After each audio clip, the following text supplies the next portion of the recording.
যেসব কারণে দুর্নীতি দমন কমিশন কার্যকর হয়নি তার মধ্যে একটি তো অবশ্যই ধরে নেওয়া হয় এবং যৌক্তিকভাবে এবং সুনির্দিষ্ট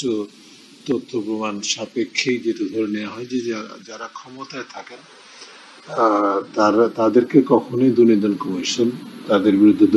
দুর্নীতির অভিযোগের ক্ষেত্রে কোনো কার্যকর ভূমিকা পালন করতে পারেনি এবং তার প্রমাণ কিন্তু অতি সম্প্রতি দুই ভাবে দেখিয়েছে দুর্নীতি দমন কমিশন নিজেই। এক হচ্ছে যে যারা অনেকের সম্পর্কে শতাধিক বা তার চেয়েও বেশি প্রাক্তন বা পতিত সরকারের মন্ত্রী এবং জনপ্রতিনিধি উচ্চপদস্থ কর্মকর্তা ব্যবসায়ী অনেকের বিরুদ্ধেই অনুসন্ধান তদন্ত শুরু করেছে যাদের সম্পর্কে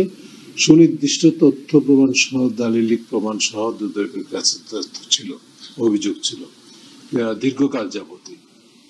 সেটি আবার আমাদের পক্ষ থেকে সুনির্দিষ্ট তথ্য আমরা পাঠিয়েছি, গবেষণা নির্ভর তথ্য, কিন্তু কোনো পদক্ষেপ গৃহীত হয় না। যে পট পরিবর্তন হয়েছে তখন অতি সক্রিয়তা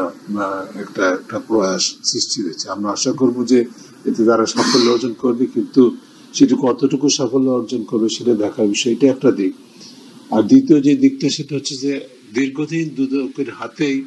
যে সমস্ত মামলাগুলো ছিল আর মূলত এখন ধারাবাহিকভাবে দীর্ঘদিন পরিচয় ছিল আর কি, জমে ছিল বলা যায়, সেটা হচ্ছে যে তাদের অনেককেই প্রায় সকলকেই বোধ হয় ইতিমধ্যে কোনো না কোনো ভাবে কি বলে যে মুক্ত করা হয়েছে বা কি বলে যে উড্র করা হয়েছে ইত্যাদি। এই জায়গায় যে অবস্থানটি, এটিও কিন্তু দুদকের এই বিষয়টাই প্রমাণ করে যে তারা যখন ক্ষমতার বাইরে ছিল তখন তারা তাদের হয়রানির হাতিয়ার হিসেবে নিজেকে দুদক ব্যবহার করার সুযোগ দিয়েছে নিজেকে, বা নিজেকে সেই জায়গায় সেই ভূমিকা পালন করেছে তারা নিজেরা। অন্যদিকে এখন যেহেতু ক্ষমতার পট পরিবর্তনের পরে তাদের সেই দলেরই ক্ষমতায়, মানে বলবো যে তাদেরই এই যে আমাদের ছাত্র জনতার আন্দোলনের যে সুফল, রাজনৈতিক সুফল, তারাই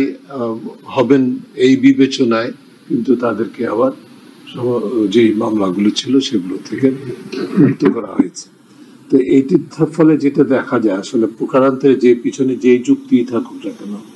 প্রকারান্তরে দুদক যেটা বলছে সেটা হচ্ছে যে আমরা যখন যাদের বিরুদ্ধে অভিযোগ তারা যখন ক্ষমতায় থাকে তখন আমরা পদক্ষেপ নিতে আমরা পারি না, এরকম একটা। এই ধরনের দুদক দিয়ে তো বাংলাদেশে যে নতুন বাংলাদেশের স্বপ্ন সেটা চলবে না। কর্তৃত্ববাদী সরকার যেটা পতন হয়েছে তার যে কারণে কর্তৃত্ববাদ বিকশিত হয়েছে এবং সেটাকে ধরে রাখার চেষ্টা হয়েছে বা টেকসই করার চেষ্টা করা হয়েছে, তার মধ্যে অন্যতম উপাদানটা ছিল দুর্নীতি। ক্ষমতার অপব্যবহারের মাধ্যমে, দুর্নীতির মাধ্যমে, রাষ্ট্রীয় সম্পদের আত্মসাতের মাধ্যমে, দেশের বাইরে পাচার করার মাধ্যমে যে সুযোগটা সৃষ্টি করা হয়েছিল যারা ক্ষমতায় অধিষ্ঠিত, ক্ষমতার কাছাকাছি প্রত্যক্ষ পরোক্ষভাবে, সেটি রাজনৈতিক হোক, প্রশাসনিক হোক, ব্যবসায়িক হোক, সকল ক্ষমতাকে অপব্যবহার করে যে সুযোগটা সৃষ্টি করা হয়েছে এবং ধরনের বিচারহীনতা দেওয়া হয়েছিল, সেই প্রেক্ষিতে দুর্নীতি দমন কমিশন স্পেসিফিক্যালি এবং সার্বিকভাবে দুর্নীতি দমনের বিষয়টি